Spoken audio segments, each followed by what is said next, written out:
On one hand, incidences in Nepal are creating concerns or raising questions, and it is part of the political discourse also, whether the Indian Gen Z would opt for a destructive way of solutions.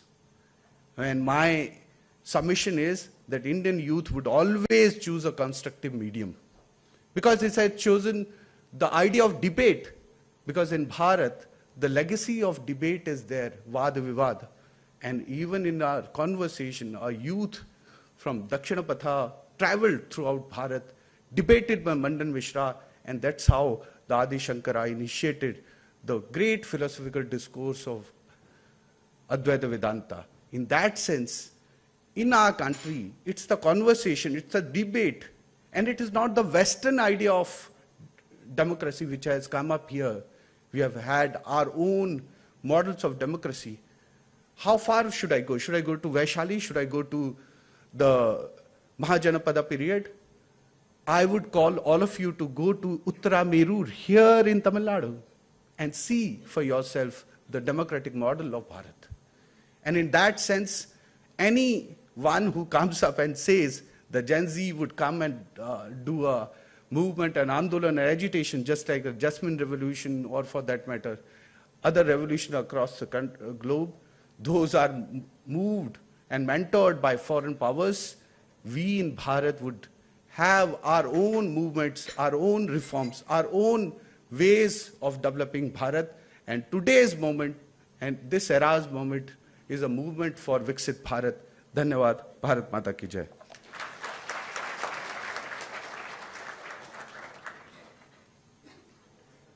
Thank you, Ashish ji, for your insightful remarks. Now I would like to request our Honorable Chief Guest, the Governor of Tamil Nadu, Shri Thiru R.N. Ravi Avargal, to grace us with his most awaited address.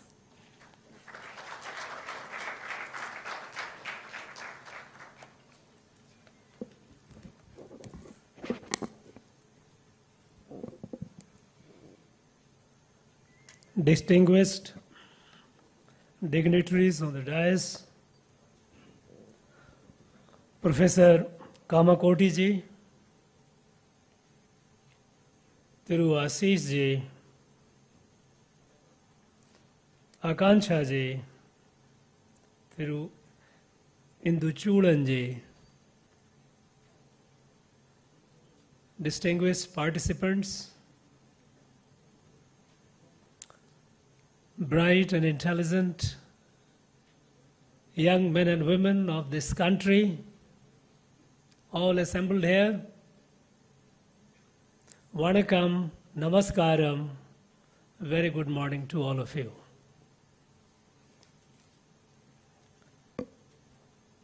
Friends,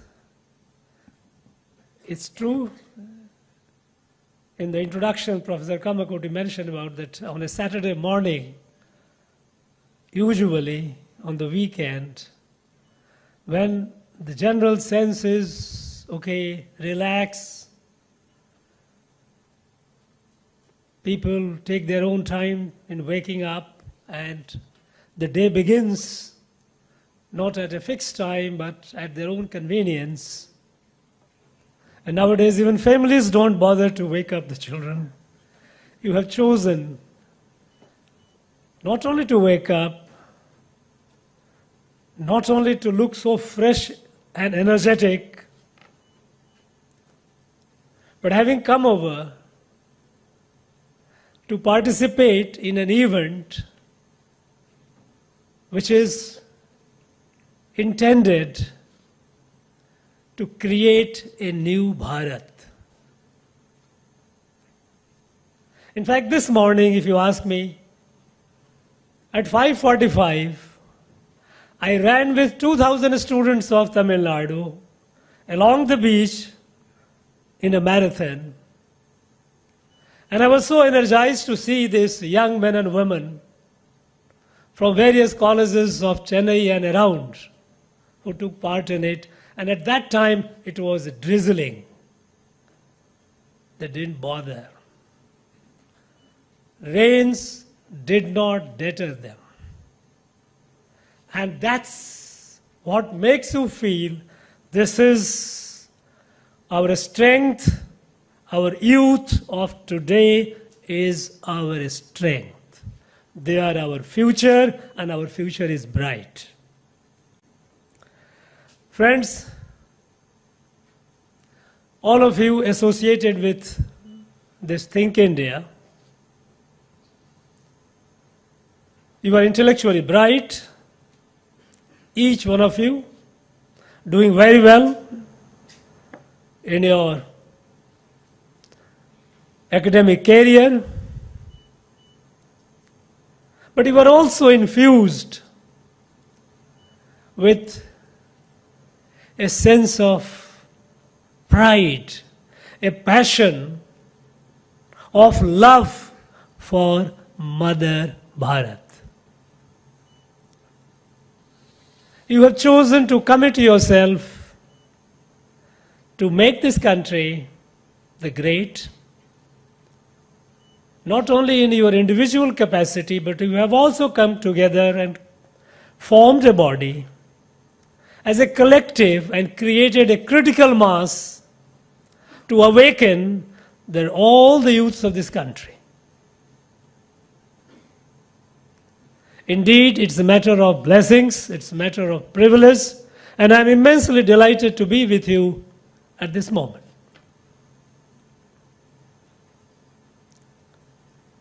As you move in your life, in your journey of life and a career,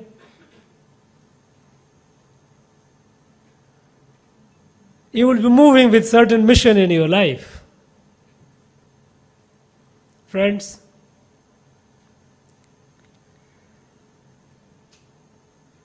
when we think of Bharat,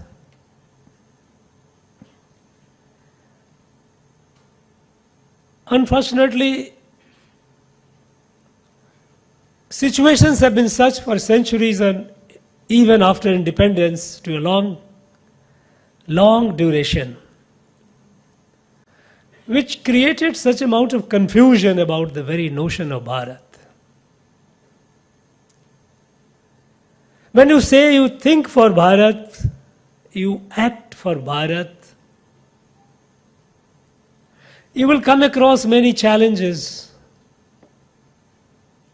in the course of your journey, and you must be aware of those challenges. And how do you overcome those challenges? First of all, for no fault of yours, that this generation and even your generations elder to you is not only your generation, but generations elder to you, even generations which are almost close to my generation. Of course, I was born not very far away, soon after independence, within a couple of years. But I have seen that how systematically our curriculum has been purged of the very idea of Bharat, and this has created confusion in the mind of at least our two generations. What is Bharat? And to some of you it might look an absurd question, what is talking about? Don't we know what is Bharat? Friends, Bharat, once it became independent, the people of this country, they created a republic. A Republic of Bharat was born in 1950. And the Constitution of Bharat was the basis of that republic. It is merely 75 years old. But Bharat, as a Rashtra, as a nation, has been over 5,000 years old. When I came to this place, and even some other places, here people have started asking, tell me, Mr. Governor, before independence, tell me who or tell us who was the one ruler who ruled the whole country. There was none. And yet there was Bharat. But these people, those who have been inculcated, they have been trained to define a Rashtra in the form of a state, a political state ruled by a particular one ruler. That is denial of the very basis of Bharat as a Rashtra. During nearly 600 periods of invasion by the people from Central Asia, they destroyed our temples. They inflicted kinds of torture on our people to change their identity. But they couldn't succeed. But when the British came, they did something different, more sinister. They subverted the mind of our people. And to an extent, we forgot who we were. You know, you people associated with Think India, you are here with a commitment to retrieve and restore the glory of Bharat. What was that glory? To some people, they will tell you it's all stories, fiction. You must be aware what this Bharat was which you are retrieving, its glory, how glorious it was. Unfortunately, after independence, people, those who took over the reign of this country, they continued with the colonial education policy, and they continued looking at Bharat from the colonial perspective, and they did everything possible to erode and erase the very idea of Bharat. Why I am telling all this is that in your journey of life, individual and national life, you must be conscious of the fact, what is Bharat, for which you are dedicating your life. How glorious it was. Friends, so long the British did, we thought they were aliens, they had an interest, and we had some element of distrust. But when our own people began redefining us, which was a subversion of the reality, it became difficult for many of us to challenge that. You know, at the time of colonization, the beginning of colonization, in the later part of the 18th century, after the Battle of Plassey, when the East India Company took over control of Bengal, large number of scholars from Britain and Europe started visiting India. Came in hordes, and they were amazed. They were overwhelmed by the wealth of knowledge. Knowledge in science and technology, mathematics, astrology, medicine, philosophy. And then some of them got worried that as the colonizers, European colonizers did to North America and other countries wherever they went, they destroyed the entire civilization, destroyed all this heritage, primarily because the missionaries, those who went, they had to erase the past to create a clean slate. They were afraid that similar fate would await India, and here also they will destroy everything. So, right from around 1780-81, scholars, professors, the group of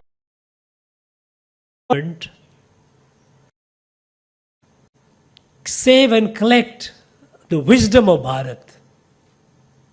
They wrote number of letters. There were a number of professors, and finally a group of them in March 1788. Professors from Edinburgh University, there were 3 centers of learning, Oxford, Cambridge and Edinburgh. Professors, McConaughey, Robertson, Mayflair, Adam Ferguson, they sent a petition to the British government, and that letter is very interesting. That letter says, we urge the Majesty, the Crown, British Crown, to commission and discover, collect and translate all the wisdom, they use the word, all the wisdom of the Hindus, ancient Hindus, because that will help enrich European science and technology, European mathematics, European philosophy. Collect all these. It will help in understanding their institutions. And the language that he uses is not my language, it's his language, I'm saying. Institutions of the celebrated people from whom Moses received his learning and Greeks their art and religion. This was understanding of the British scholars, British professors about Bharatiya heritage, knowledge, heritage. So they commissioned and they started collecting our manuscripts from here and there, started locating, taking it away and translating it. And we lost millions and millions of those. However, within less than 2 decades, when they realized that they could not conquer and subjugate this such civilized, so much civilizationally evolved people for long, it was not possible. And then they took a decision, they must kill the sense of pride, self-pride, sense of selfhood of people of this country. And then, in the first decade of the 19th century, they commissioned studies to write a fictitious history of Bharat. Some of you, those who have studied political science, I do not know whether you are all technology students or there are some political science also, or even otherwise you might have heard the name of James Stuart Mill, a political theorist, political philosopher he is considered. His father, James Mill, was a missionary. He was commissioned to write the history of India. And without visiting Bharat, he wrote 5 volumes history of India, where he painted everything dark. There was nothing in India, nothing good in this country. In fact, one of the 5 volumes is dedicated only to the Hindus. He calls Hindus are worthy to be, they are like eunuchs worthy to be enslaved. An intellectually deficient people, a decadent race. That is why later Macaulay said, all the Indian literature is not worth even one shelf in our library. Now this U-turn that they took was all part of their strategic design to subvert the mind of our people through education system where deny the glorious heritage of Bharat and give them lessons in accepting the superiority of the Europeans. Unfortunately, even after independence, we continued. We continued, and if you look at the journey of our independent Bharat, you can clearly see that 2014 has been the watershed. 1947, or put it this way, if you look at, start working more precisely, Republic of Bharat, 1950 to 2014, has been one phase, and thereafter another phase. In the first phase of nearly 6.5 decades, systematically they denied. And it is important for you to must understand what is Bharat for which you would think, for which you will work, to which you dedicate your life. Friends, Bharat is a Rashtra, more than 5,000 years old. It began since the time of Rig Veda. Republic is only 75 years old. Republic is an institution created to serve Bharat. Unfortunately, over the period of time, Republic subsumed itself or misappropriated the very position of Bharat. And if you ask today the students, they will say, why? It is. It is not.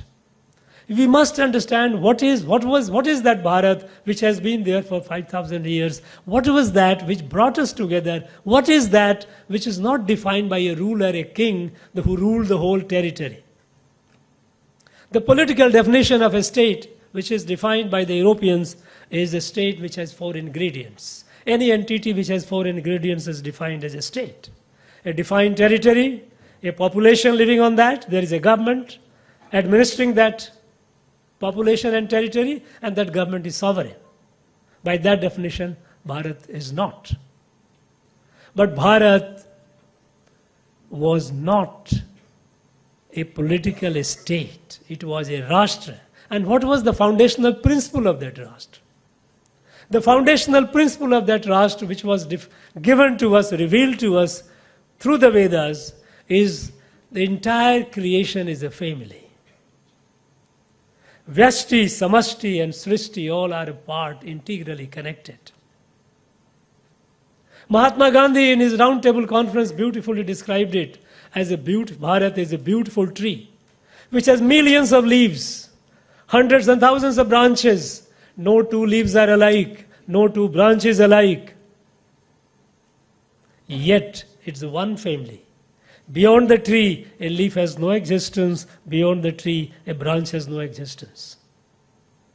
This beautiful family, parivar, kudumbam, this realization that we are all integrally one family, manifestation of the same divine, our rishis struggled hard to create institutions and create institutions and culture and inculcate a sanskar, a habit to accept it in our day-to-day life. They spread this mission all over the land. That is how Rashtra is something which is unique to Bharat. It doesn't apply to any other country in the world. Because Rashtra, our Rig Veda, Rashtra is born. Bhadram ikshantarisaya swavida tapo diksham upnisheduragre tato rashtram balamojasta jatam. Rishis who were Vishwakalyanakari, who always thought the welfare of the whole world, who treated the entire earth as a family, Vasudhaiva Kutumbakam. Such rishis who believed that Mamatma Sarva Bhutatma, my soul is the soul of all. We are all one, various manifestations of the same divine. We are all connected. We are all member of a family. Their hard work that created this Bharat as a Rashtra, a strong Rashtra. And it was their effort that they created all over the land mass of Bharat 12 Jyotirlinga, 51 Shakti Peeth and 108 Dibya Desham, which though located in all parts of Bharat, within different kings and kingdoms, but it belonged to the whole Bharat. It did not belong to the local ruler. You don't have any parallel of it in anywhere in the world. So understanding Bharat, it needs a bit of introspection and thinking. This Bharat that remains united through these institutions and through our epics and icons, through Ramayana, Mahabharata, Bhagavatam and all, and icons, Sri Rama, Sri Krishna, various icons. You go to any part of Bharat, they may be speaking different languages, wearing different dress, eating different food, but you will find these stories there all over. I heard these stories among the Janajatis, whom we call tribals, in the remote corners of this country.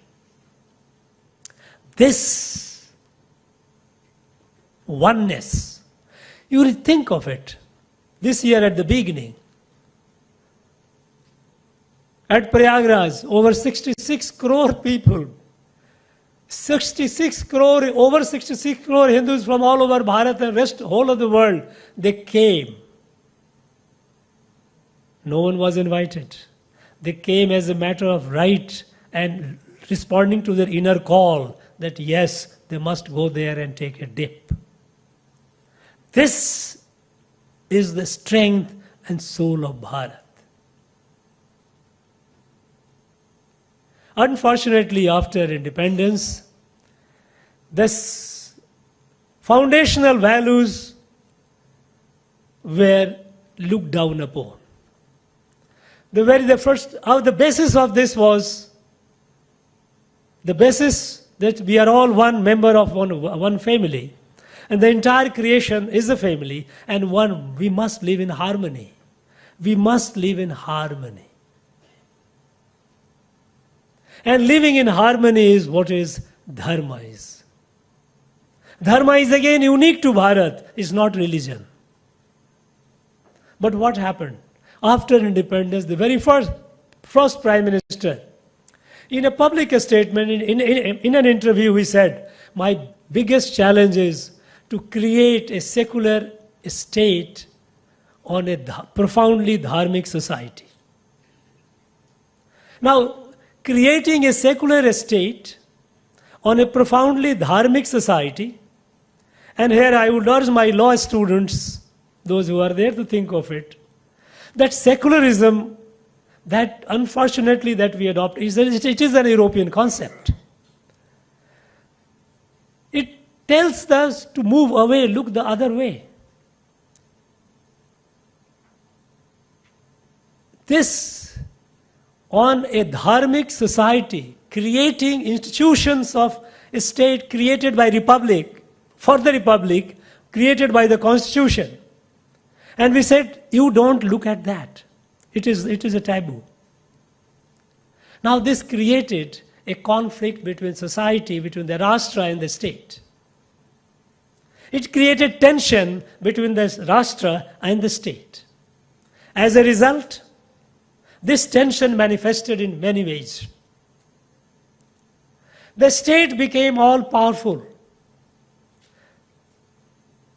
People became client. It is a patron-client relationship. That's not Bharat. Bharat is people-centric. It is Samaj-centric. A state is an instrument, is a servant. Republic, which was created to serve the Rashtra, assumed itself as the sole powerful, and we have people of different wings of the Republic who arrogate to themselves as if they are the Rashtra, or they are the one who are not, who represent Bharat or Bharat nation. This tension between the people and the state, it has started destroying our energy. Bharat is foundational principle of all being a family, And diversity is a celebration, it's a beauty. It's a manifestation of the one and the same, like a flower, which has 100 petals. Each petal is of a different color, and that's the beauty of the flower. But if you start looking at the flower from the perspective of petals, then flower is gone. They started looking at, after independence, in terms of diversity, they turned into differences. Never before independence, people of Bharat fought with each other in the name of language, in the name of caste, in the name of region, in the name of race or ethnicity. Because it was all celebration, more the merrier. But within the very first decade of independence, because of the policies of the government of the time, which was hostile to the Rashtra, and because that gave rise to tension, the conflict started being erupted. Language rights started happening. And one wonders, the whole country together, for long decades and decades, they fought the British to get the independence. What happened? After independence, we started fighting with each other. Northeast region, a very peaceful region. People all lived happily together. It's a classic example of countless variations living together happily. Within 10 years of our independence, the fight erupted. They say, no, we will not be with this country. They started fighting with each other. Because we started looking at every people, every community, every dialect as different from the other. They turned diversity into difference. When you turn diversity into difference, विविधता को अगर भिन्नता में बदल दोगे तो फिर तो क्लैश तो होने हैं. Then there will be clash. And there are correspondence of the then Prime Minister to the Chief Minister telling they are not like us, they are different. We must sensitively make them ours. Look at the mindset. The people who lived together happily for centuries and millennia, suddenly they started fighting with each other. An entire northeast region went up in flames.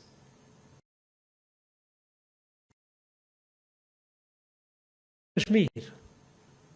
Jammu and Kashmir had become part of Bharat in a very simple manner. Yes, instrument of accession happened. Sardar Patel was unfortunately kept out of it.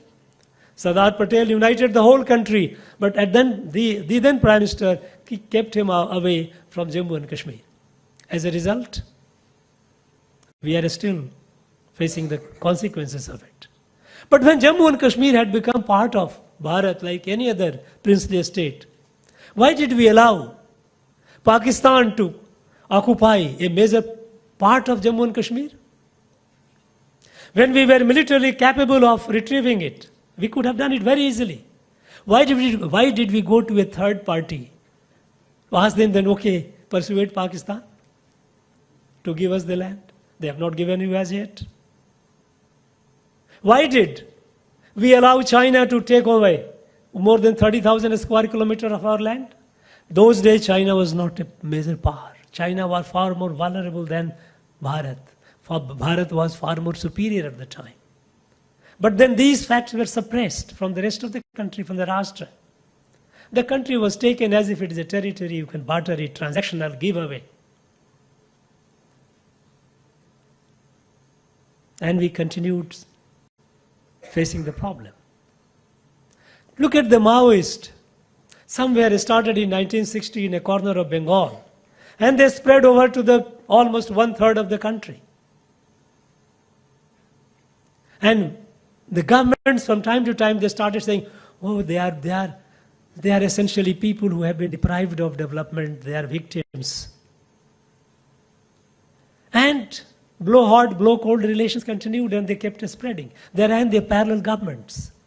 In fact, till 2014, a major part of the country, writ of a state government or government of India, did not run. In the northeast, in major part of over 90% of the northeast, beyond the cities like Guwahati and all, writ of the governments, neither of the state nor of the union ran there. In the whole 200 districts where Maoists ran their own parallel Jantana Sarkar, there was no writ of the government. We just held it militarily. Jammu and Kashmir, they had own heyday, separatist. Terrorists could strike at will, any city, any institution. Nowhere we were safe. Friends, 5,000 to 6,000 of our citizens used to die every year in violence. Such violence till 2014. It's not far away, just 10, 11 years ago. And all this happened primarily, it never happened before. The long history of Bharat, people didn't clash. They lived together happily. But this, the policies that they adopted of denying Bharat, denying the core strength of Bharat, which originated from Vedas, which tells us we are all members of a family, which we also call it Sanatan Dharma. That created the whole problem. And what transpired after 2014? You see the changes. But those first phase, 47 to 2014, impact of it was not merely violence. Not merely because our society, our country was getting fragmented. A social fission, science students, is a nuclear fission, it's a social fission. Everyone started separating oneself. Most of and people in power for their politics, for getting the power, they started co-opting, collaborating with many of these guys. Those who were fighting, those who were killing our people. Apparently on the surface they were talking against them, under the cover they were having deal with them. That is how militancy or violence prospered in Northeast, in Jammu and Kashmir, and that is what happened in Maoist area. It is the people, those who were in power those days, it was their sins that the country, the Rashtra suffered.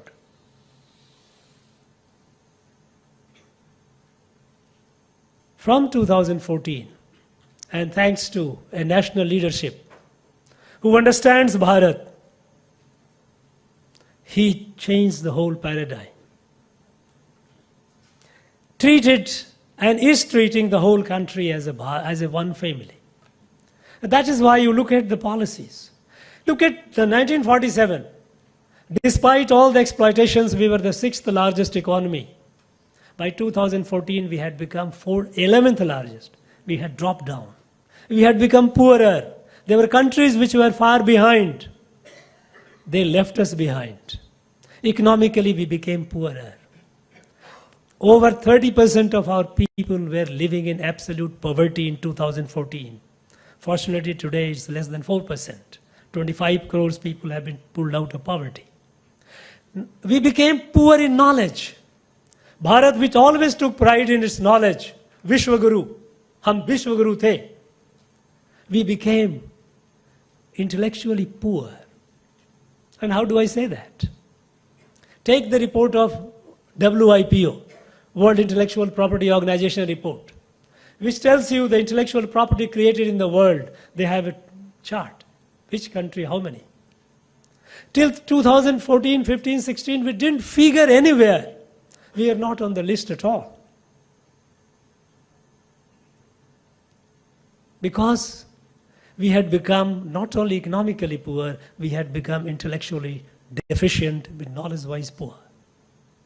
We had become we were imitating, we are following, emulating, getting something borrowed.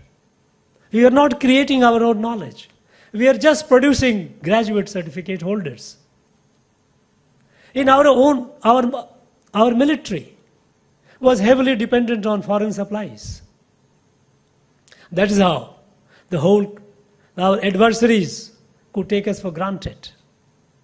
Do you think Operation Sindoor could have been possible before? No, it could not have been possible. Because our leaders didn't have the guts. They were afraid of nuclear blackmail of Pakistan. And some of you who have read the newspaper today, you might have seen how Yasin Malik, a terrorist of Pakistan, of Jammu and Kashmir, what he has revealed. He has filed an affidavit before the court that Hafiz Saeed, the man, the mastermind of Mumbai attack,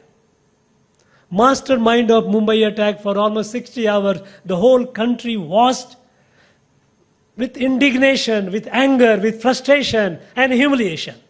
That a handful of terrorists from Pakistan came and just humiliated the whole country. Its mastermind was Hafiz Saeed, Lashkar-e-Toiba. How? The then Prime Minister thanked this terrorist Yasin Malik because he was facilitated from Kashmir to go to Pakistan and plead peace with this guy. He says that today you are finding fault with me because I met that person, but it was your Prime Minister who asked me to go. We have all witnessed, we have seen, some of you, but you were perhaps too young at the time. Some of you, I'm not sure whether you were even born. When 2006 and 7, when this terrorist comes to Delhi, Prime Minister shakes hand in the Prime Minister's office.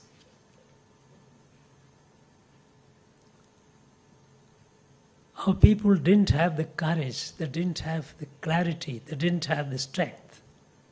As I said, our political leaders were afraid of nuclear blackmail. And our military, dedicated, they could fight. They have fought 1962 with China, with 303. Without warm clothing, they have been. So our hats off, salute to our military. They have never let us down. But it's the job, it's the responsibility of the country, the nation, to see that our military is well equipped. The fact is, earlier our military was so deficient, so dependent on foreign supplies that they couldn't do what they wished. It was this leadership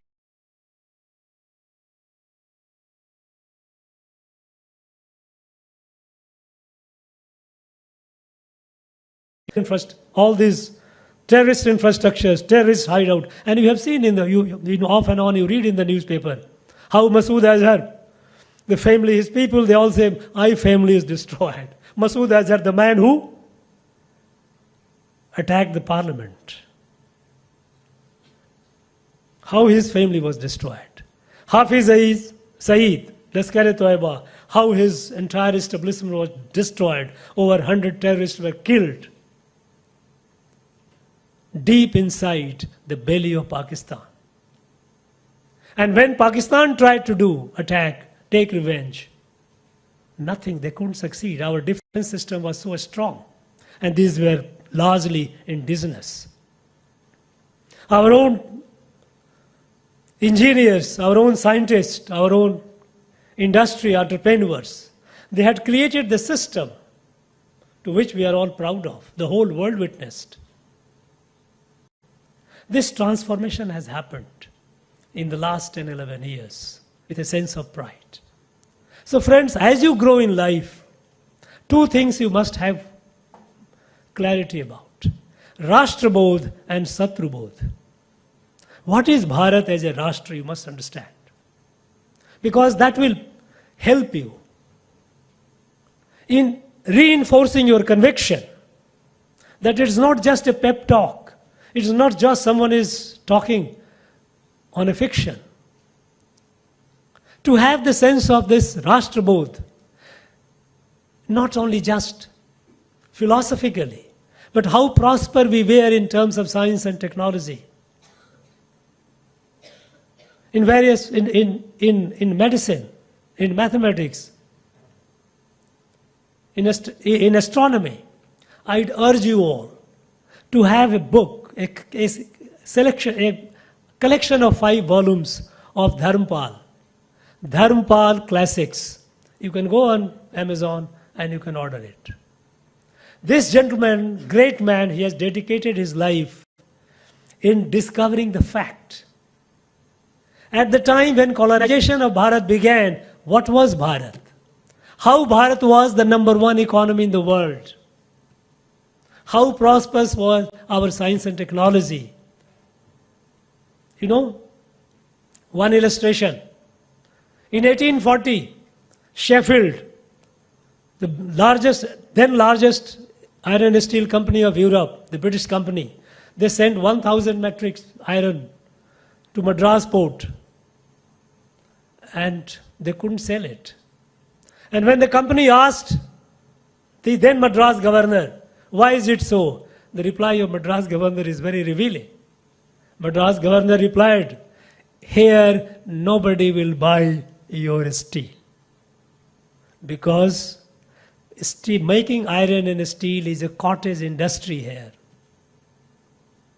They had done the survey. At the time, there were more than 10,000 smelting plants, iron smelting plant in the country. So nobody will buy your iron. And the iron produced here is better, superior in quality than Sheffield's. Then Sheffield sent their engineers to study it. They studied here, and by fiat, a government order, company closed all the indigenous smelting plants. You read these in the 5 volumes of Dharmpal. You see the treasure, the fact, how rich, how prosperous Bharat was, not only in science and technology, science, even in democratic institutions, in their governance, in the polity, how society was. It must be, I urge you all, it must be on your book, in your shelf. You read as and when you like, but you must keep it. You must read Swami Vivekananda, because he was the father of Bharat's awakening, this,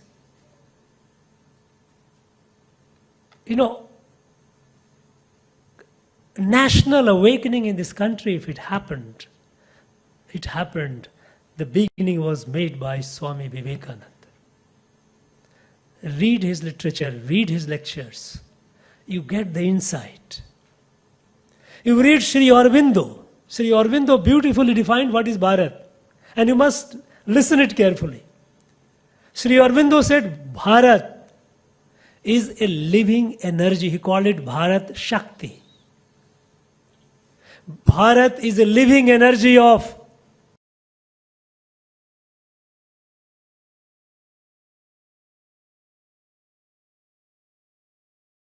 Vedic Dharma. Bharat is the living energy of Vedic Dharma. And Bharat's identity, Bharat's existence depend on its fidelity, its allegiance to that Dharma. You get a sense of a Rashtra.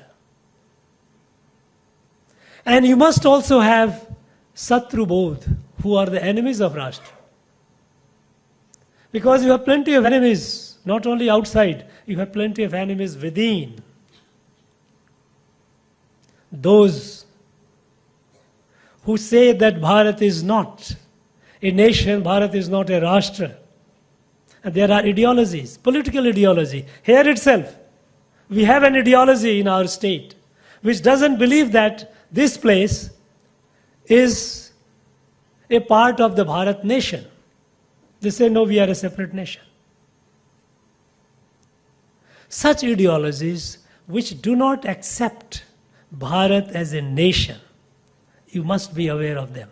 Beware of them. There are ideologies which deny the foundational values of Bharat, that we are all one family, which tries to look at people by their caste, by their creed, by the language, and differentiate. No, they are enemies of the Rashtra. You must be careful about that. There are theologies which does not encourage people living in harmony, which has concept of kafir and pagans. that you are different, you are not us, we must maintain a different distance from you. Bharat has been a large universal family. There is no concept of other. And Bharat, by its very civilizational value, even those who call us kafir, we cannot say that you are different. But at the same time, we have to be careful. Because the chemistry which they bring, the cultural chemistry, it's highly corrosive. And that is why when we talk about infiltration, larger scale infiltration in the country, it is a threat to Bharat. Because the people who come from Bangladesh in large number, they do not mix with this. They come with a certain belief system that compels them to keep a distance from the rest of the Bharatiya.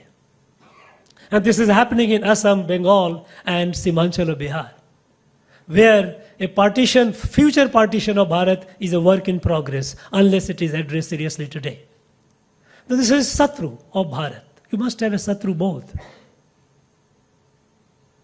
There are people who are trying to create anarchy in the country by total lies, they're spreading all the lies, by trying to create distrust in the institutions of the constitution, which have been acknowledged all through the world. All over the world, people have acknowledged the strength of constitutional institutions of this country. But there are people today who are all out day in and day out to tell lies and create a confusion in the mind of the people, creating distrust among those institutions and trying to create anarchy. Friends, you have to be very, very careful of these people. You must have a clarity about this, the Satru both, who are the enemies of the Rashtra.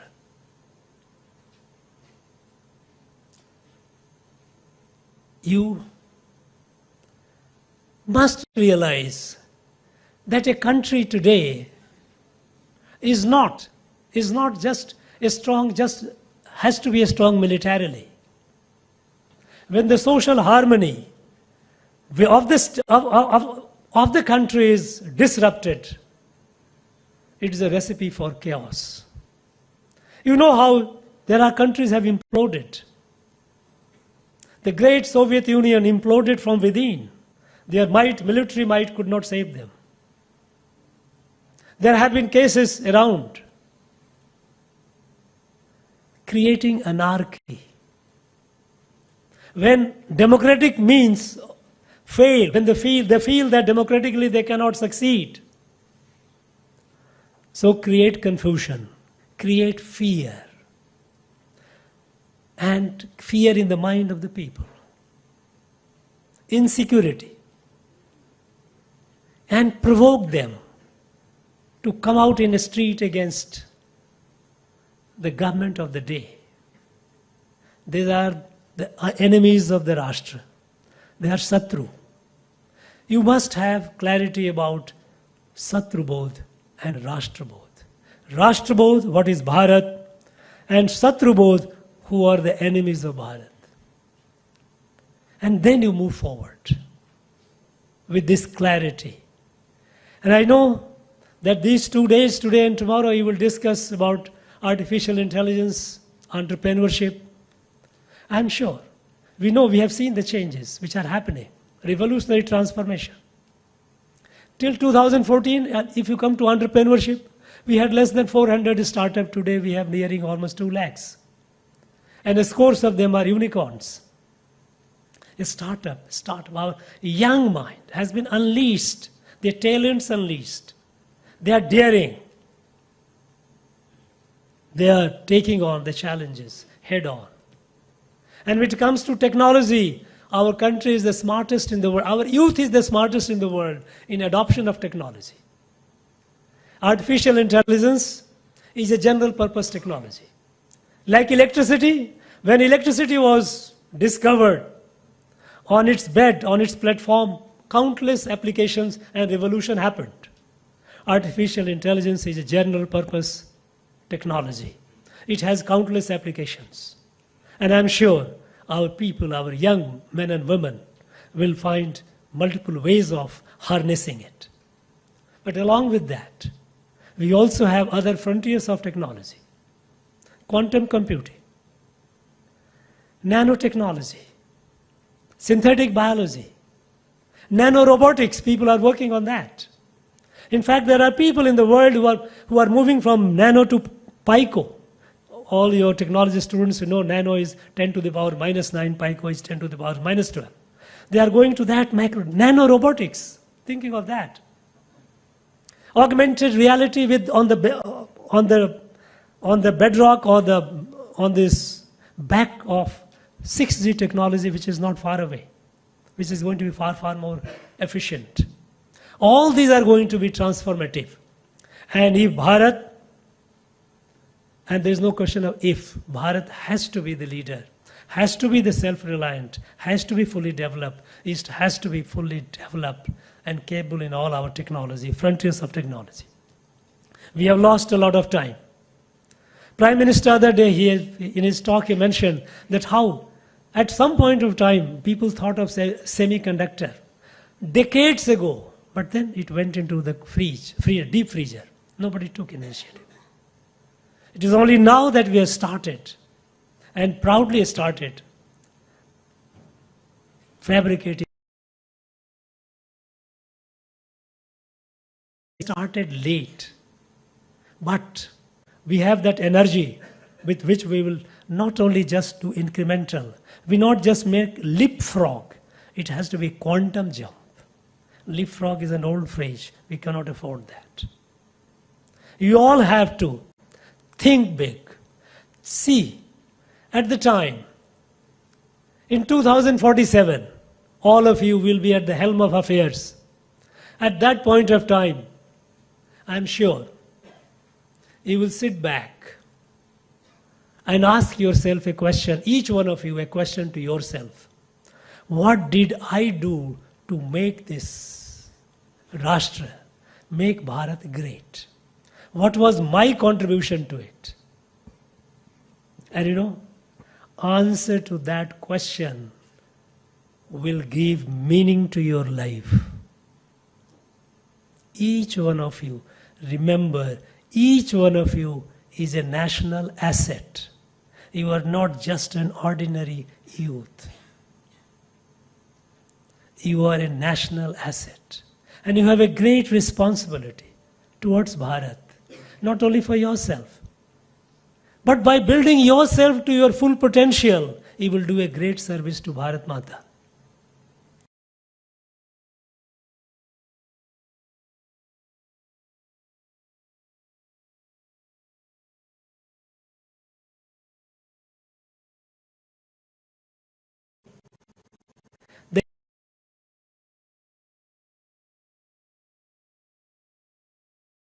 Decade ago.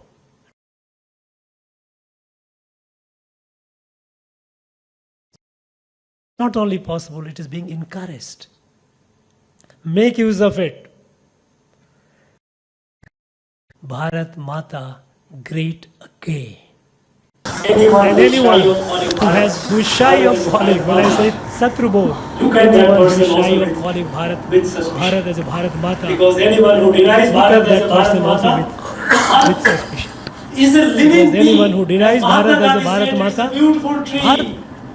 is a living being. As Mahatma Gandhi said, it is a beautiful tree. And all, we are all children of Bharat. Everyone is one family. And all, we are all children of Bharat Mata. But our heartbeat is one. When Mahakavi Bharati said, Mahakavi Bharati said, they speak multiple languages, but our heartbeat is one. And that heartbeat is the heartbeat of a child of Bharat Mata. So keep that in mind. and move forward. Wish you all the best.